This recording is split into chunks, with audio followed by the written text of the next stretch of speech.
وَلَقَدْ يَسَّرْنَا الْقُرْآنَ لِلذِّكْرِ فَهَلْ مِن مُّدَّكِرٍ نحمده ونصلي على رسوله الكريم اما بعد فاعوذ بالله من الشيطان الرجيم بسم الله الرحمن الرحيم سيقول السفهاء من الناس ما ولاهم عن قبلتهم التي كانوا عليها قل لله المشرق والمغرب يهدي من يشاء الى صراط مستقيم صدق الله العظيم۔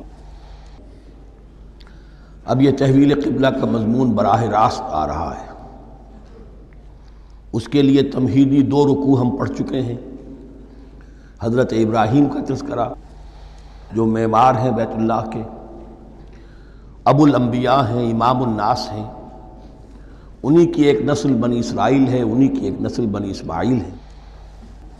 ان کا دین کیا تھا، اس کی بنیاد کیا تھی، انہوں نے اور خود ان کے پوتے حضرت یعقوب نے اپنی اولاد کو کس بات کی وصیت کی تھی، اب وہ اولاد مختلف پگڈنڈیوں پر چل کر کہاں کہاں پہنچ چکی ہے، یہ سارا پس منظر ہے اصل میں اس تحویل قبلہ کے لیے۔ اور تحویل قبلہ پر پورے 2 رکوع آ رہے ہیں۔ اس سے بسا اوقات یہ خیال پیدا ہوتا ہے، میرے ذہن میں بھی کبھی ہوتا تھا کہ یہ ایسی بڑی بات کیا تھی جس کے لیے قرآن مجید نے اتنے شد و مد کے ساتھ اور اس قدر تفصیل کے ساتھ بلکہ تکرار کے ساتھ بات کی۔ تو اصل میں اس کو یوں سمجھیے کہ ایک خاص مذہبی ذہنیت ہوتی ہے، اور وہ مذہبی ذہنیت یہ ہوتی ہے کہ اعمال کے ظاہر پر ان کی توجہ زیادہ مرکوز ہو جاتی ہے، اعمال کی جو روح ہے زیادہ اس کی طرف توجہ نہیں ہوتی۔ عوام الناس کا معاملہ یہی ہو جاتا ہے، ظواہر پر، رسومات پر، جو ظاہری شکلیں ہیں ان کی اہمیت، جو اصل دین ہے، روح دین ہے، جو مقاصد دین ہیں، ان کی طرف توجہ نہیں ہوتی۔ نتیجہ یہ ہوتا ہے کہ ظاہر میں ذرا سا فرق انہیں بہت محسوس ہوتا ہے، ذرا سا فرق ہو گیا، کسی نے رفع یدین کر لیا، قیامت آ گئی، معلوم ہوا یہ کوئی اور ہی آ گیا ہماری مسجد میں، یہ کون ہے، کسی نے آمین ذرا اونچا کہہ دیا، پھر قیامت آ گئی۔ یہ ساری چیزیں جو یہ خاص ایک ذہنیت ہوتی ہے، اس ذہنیت کے پس منظر میں یہ مسئلہ چھوٹا نہیں تھا۔ ایک تو یہ کہ جو قبائلی اور قومی پس منظر تھا اس کے حوالے سے سمجھیے، مکے میں جو لوگ ایمان لائے، ظاہر بات ہے ان سب کو عقیدت تھی خانہ کعبہ کے ساتھ، خود حضور کو تھی۔ آپ روتے ہوئے نکلے ہیں اور آپ نے یہ فرمایا تھا کہ اے کعبہ مجھے تجھ سے بڑی محبت ہے، لیکن تیرے یہاں کے رہنے والے مجھے یہاں رہنے نہیں دیتے۔ پھر یہ کہ وہ جو عقیدت اور محبت تھی وہ تمام مسلمانوں کے دلوں میں بھی تھی۔ مدینے میں آ کر آپ نے رخ بدل دیا۔ جب تک مکے میں تھے معلوم ہوتا ہے کہ حضور جب کھڑے ہوتے تھے نماز کے لیے تو آپ اس طرح کھڑے ہوتے تھے کہ بیک وقت استقبال قبلتین ہو جاتا تھا، یعنی جو جنوبی دیوار ہے ایک طرف وہ کونا ہے جس میں حجر اسود ہے، اور دوسری طرف وہ یمانی ہے، رکن یمانی جو یمن کی طرف ہے، جنوب کی طرف ہے۔ ادھر کوئی شخص کھڑا ہوگا اور وہیں پر انہی کے درمیان جو ہے جب طواف کیا جاتا ہے تو دعا مانگی جاتی ہے، ربنا آتنا فی الدنیا حسنۃ وفی الآخرۃ حسنۃ وقنا عذاب النار۔ باقی پورے طواف میں آپ جو چاہیں دعا مانگے، لیکن یہاں یہ دعا ہے خاص۔ اب اگر کوئی شخص ادھر کھڑا ہو کر نماز پڑھ رہا ہے تو کعبہ تو سامنے ہے ہی، ٹھیک سیدھ میں یروشلم بھی ہے۔ استقبال القبلتین، ایک ہی وقت میں 2 قبلوں کی طرف رخ ہو گیا۔ مدینہ میں آ کر معاملہ بدل گیا، مدینہ درمیان میں ہے، مکہ مکرمہ اس کے جنوب میں ہے اور یروشلم اس کے شمال میں ہے۔ اب جنوب کی طرف رخ کریں گے تو پیٹھ ہوگی یروشلم کی طرف، یروشلم کی طرف رخ کریں گے تو پیٹھ ہوگی کعبے کی طرف۔ اس میں امتحان ہو گیا ان لوگوں کا جو ایمان لائے تھے کہ آیا وہ محمد الرسول اللہ صلی اللہ علیہ وسلم کے فرمان کی پیروی کرتے ہیں یا اپنی پرانی عقیدتوں اور اپنی پرانی جو روایات ہیں ان کو زیادہ اہمیت دیتے ہیں۔ اللہ کا شکر ہے جو لوگ مکے سے آئے تھے ان کی اتنی تربیت ہو چکی تھی کہ ان میں سے کسی کے لیے کوئی مسئلہ پیدا نہیں ہوا۔ اقبال کا وہ مصرع پھر سنا رہا ہوں، بمصطفیٰ برساں خیش را کے دی ہم اوست، اگر بہو نہ رسیدی تمام بولہ بیست۔ حالانکہ قرآن مجید میں کہیں منقول نہیں ہے کہ اللہ نے حکم دیا تھا. ہو سکتا ہے اللہ نے حضور کو وحی خفی کے ذریعے سے حکم دیا ہو، لیکن وحی جلی میں کہیں نہیں ہے کہ آپ کو حکم دیا گیا ہو کہ اب یروشلم کی طرف رخ کر کے نماز پڑھیے. یہ امتحان ہو گیا کہ رسول کا اتباع کتنا کچھ ہے. اب جب یہ حکم آیا، اب امتحان ہو گیا جو مدینے میں رہنے والے جو ایمان لائے تھے ان کا، اس لیے کہ یہاں یہودی بھی تھے، بعض ان میں سے ایمان لائے. عبداللہ ابن سلام رضی اللہ تعالیٰ عنہ تھے، ان کو علماء میں سے تھے، لیکن جو اور دوسرے لوگ تھے وہ بھی زیر اثر تھے یہود کے علماء کے، ان کے دل میں بھی یروشلم کی عظمت تھی.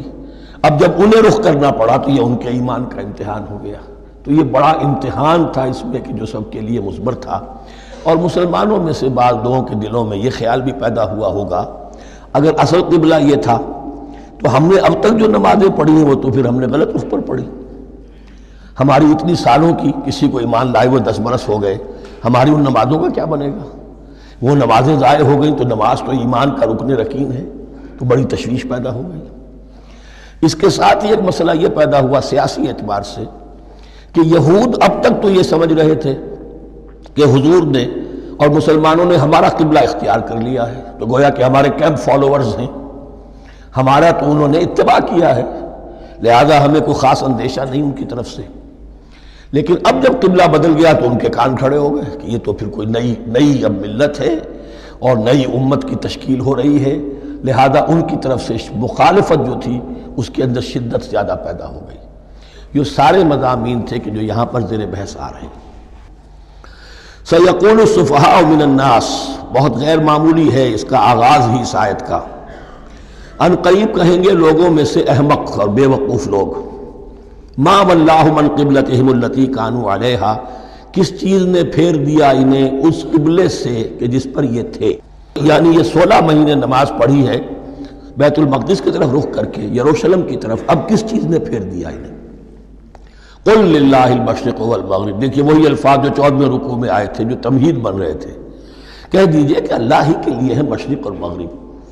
گویا کہ شمال اور جنوب، مشرق و مغرب، شمال و جنوب، محاورے میں مشرق و مغرب زیادہ استعمال ہوتا ہے. سب اللہ کے ہیں، اللہ کسی سمت میں محدود نہیں ہے. یہدی من یشاء الی صراط مستقیم، وہ جس کو چاہتا ہے سیدھے راستے کی طرف ہدایت دے دیتا ہے. وَكَذَلِكَ جَعَلْنَاكُمْ، اب یہ خاص بات کہی جا رہی ہے، اے مسلمانوں تم اس تحویل قبلہ کو معمولی بات نہ سمجھو.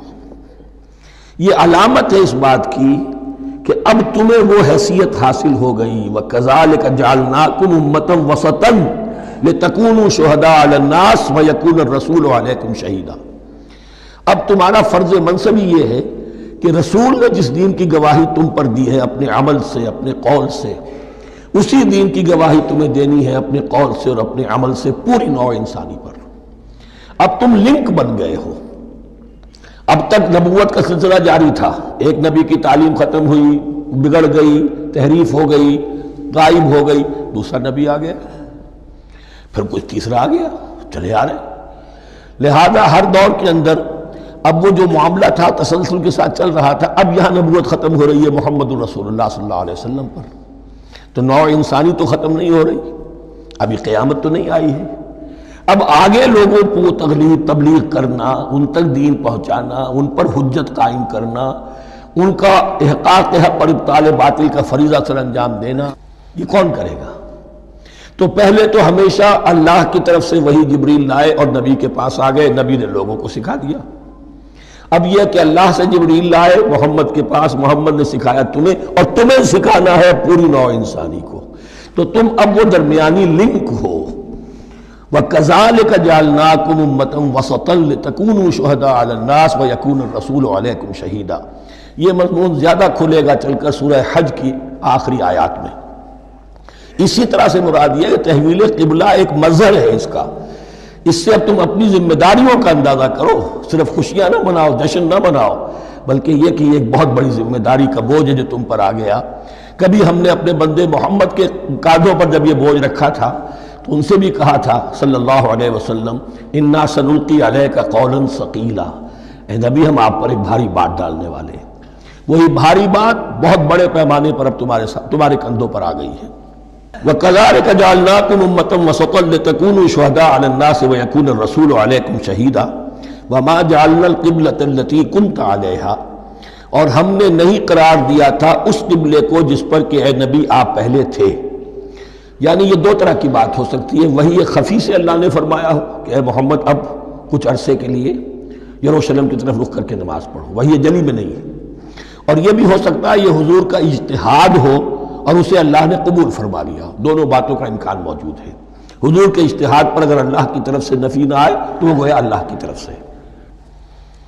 وما جعلنا القبلۃ التي كنت عليها الا لنعلم من يتبع الرسول وممن ينقلب على عقبيه، اور نہیں ٹھہرایا تھا ہم نے اس قبلے کو جس پر کہ آپ رہے ہیں مگر یہ جاننے کے لیے کہ کون ہے، یہ ظاہر کرنے کے لیے کہ کون ہے کہ جو اتباع کرتے ہیں رسول کا صلی اللہ علیہ وسلم، اور وہ کون ہے کہ جو اپنی ایڑیوں کے بل لوٹ جاتے ہیں۔ یعنی مدینے میں آ کر اگر کوئی مکے کا مسلمان کہتا صاحب یہ قبلہ مجھے قبول نہیں ہے، وہ واپس ہو جاتا، ایسا ہوا نہیں۔ اور اب جب مکے کی طرف رخ ہو گیا ہے تو کوئی انصار میں سے کوئی مدینے میں جو ایمان لائے ان میں سے کسی نے کہا کہ ٹھیک ہے جی ہمارا قبلہ وہ تھا، اب آپ نے اپنا قبلہ بدل دیا، آپ کا راستہ اور ہمارا راستہ اور، نہیں، وہ تمام کے تمام مسلمان ان آزمائشوں میں کامیاب ہوئے۔ وَإِن كَانَتْ لَكَبِيرَةً إِلَّا عَلَى الَّذِينَ هَدَى اللَّهُ، اور واقعہ یہ ہے یقیناً یہ بہت بڑی بات تھی، اس طرح قبلے کے اندر تبدیلی قبول کر لینا آسان بات نہیں ہوتی، بڑا حساس مسئلہ ہوتا ہے، مگر ان کے لیے کہ جن کو اللہ نے ہدایت دی۔ وما كان اللہ لیضیع ایمانکم، اور اللہ ہرگز تمہارے ایمان کو ضائع کرنے والا نہیں ہے۔ ایمان سے یہاں مراد نماز جو ہے الصلاۃ عماد الدین، وہ جو تشویش ہو گئی تھی کہ ہماری ان نمازوں کا کیا بنے گا جو ہم نے 16 مہینے پڑھی ہیں بیت المقدس کی طرف رخ کر کے۔ وما كان اللہ لیضیع ایمانکم، اس وقت وہ حکم تھا رسول کا، وہ اللہ کے ہاں مقبول ہے، اس وقت یہ حکم ہے جو تمہیں رسول کی معرفت مل رہا ہے، اب تم اس کی پیروی کرو۔ ان اللہ بالناس لرؤوف الرحیم، یقیناً اللہ تعالیٰ تو انسانوں کے حق میں بہت ہی شفیق ہے اور بہت ہی رحیم ہے۔ قد نرى تقلب وجهك في السماء، معلوم ہوتا ہے خود حضور کو انتظار تھا اس فیصلے کا، اور معلوم ہوتا ہے کہ آپ پر بھی شاخ گزر رہا تھا یہ وقفہ کہ جس میں نماز پڑھتے ہوئے پیٹھ ہو رہی تھی بیت اللہ کی طرف، تو آپ بار بار آپ کی نگاہیں آسمان کی طرف اٹھتی تھی کہ کب وحی آئے، کب جبرائیل حکم لے کر آئیں۔ قد نرى تقلب وجهك في السماء، اے نبی ہم نے آپ کے چہرے کا بار بار آسمان کی طرف اٹھنا دیکھ لیا ہے۔ فَلَنُوَلِّيَنَّكَ قِبْلَةً تَرْضَاهَا، اس آیت میں بڑی شفقت، بڑی محبت، بڑی عنایت ہے محمد الرسول اللہ صلی اللہ علیہ وسلم کے لیے اللہ کی طرف سے، تو ہم بدلے دیتے ہیں، پھیرے دیتے ہیں قبلہ جو آپ کو پسند ہے۔ ظاہر بات ہے کہ حضور کو جو محبت تھی اور جو بھی آپ کو ایک رشتہ قلبی تھا بیت اللہ کے ساتھ، فَلَنُوَلِّيَنَّكَ قِبْلَةً تَرْضَاهَا، ہم بدلے دیتے ہیں، بدل دیں گے قبلہ اسی طرف جو آپ کو پسند ہے۔ فَوَلِّ وَجْهَكَ شَطْرَ الْمَسْجِدِ الْحَرَامِ، تو بس اب پھیر دیجئے اپنے رخ کو مسجد حرام کے رخ پر۔ وَحَيْثُ مَا كُنْتُمْ، اور مسلمانوں جہاں کہیں بھی تم ہو، مدینے میں ہو یا کہیں اور ہو، مغرب میں ہو، شمال میں ہو، جنوب میں ہو، کہیں ہو، فَوَلُّوا وُجُوهَكُمْ شَطْرَهُ، تو اپنا چہرہ نماز میں اسی کے رخ پر پھیرو۔ وَإِنَّ الَّذِينَ أُوتُوا الْكِتَابَ لَيَعْلَمُونَ أَنَّهُ الْحَقُّ مِنْ رَبِّهِمْ، اور جن لوگوں کو کتاب دی گئی تھی وہ جانتے ہیں کہ یہ حق ہے ان کے پروردگار کی طرف سے۔ تورات میں بھی یہ مذکور تھا کہ اصل قبلہ ابراہیمی وہی تھا، اس لیے کہ یروشلم تو تعمیر کیا ہے حضرت ابراہیم سے کوئی 1000 سال کے بعد حضرت سلیمان نے۔ یہ جو بھی ہیکل سلیمانی ہے کم سے کم 1000 برس کا فصل ہے حضرت ابراہیم میں حضرت سلیمان میں۔ تو حضرت ابراہیم کا قبلہ کون سا تھا؟ تو وہ بھی مولانا امین احسن اصلاحی صاحب نے اردو میں ترجمہ کیا ہے مولانا حمید الدین فراہی کی کتاب کا، اور وہ بہت اہم ہے اس موضوع کو سمجھنے کے لیے۔ بہت سے مسلمان مفسرین نے بھی اس میں ٹھوکر کھائی ہے۔ ان الذین اوتوا الکتاب لیعلمون انہ الحق من ربہم وما اللہ بغافل عما یعملون، اور اللہ غافل نہیں ہے اس سے کہ جو وہ کر رہے ہیں۔ ولئن اتیت الذین اوتوا الکتاب بکل آیۃ ما تبعوا قبلتک، اے نبی آپ ان اہل کتاب کو اگر تمام دلائل بھی دے دیں گے، تمام نشانیاں بھی دکھا دیں گے، تب بھی یہ آپ کے قبلے کی پیروی نہیں کریں گے۔ وَمَا أَنْتَ بِتَابِعٍ قِبْلَتَهُمْ، اور نہ ہی اب آپ پیروی کرنے والے ہیں ان کے قبلے کی۔ یہ تو لکم دینکم ولی دین والا معاملہ ہو گیا۔ وَمَا بَعْضُهُمْ بِتَابِعٍ قِبْلَةَ بَعْضٍ، حد یہ ہے کہ یہ خود جو ہے آپس میں ایک دوسرے کے قبلے کی پیروی نہیں کرتے.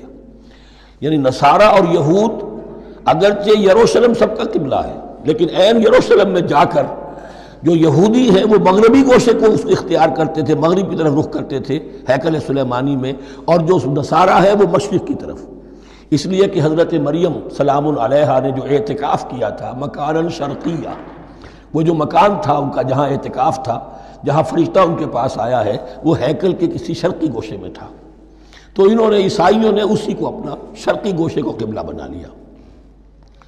وَلَئِنِ اتَّبَعْتَ أَهْوَاءَهُمْ، اور اے نبی اگر بالفرض آپ نے ان کی خواہشات کی پیروی کی، من بعد ما جاءک من العلم، اس کے بعد کہ آپ کے پاس العلم صحیح علم آ چکا ہے، انک اذا لمن الظالمین، تو آپ بھی پھر ظلم کرنے والوں میں سے ہو جائیں گے، معاذ اللہ.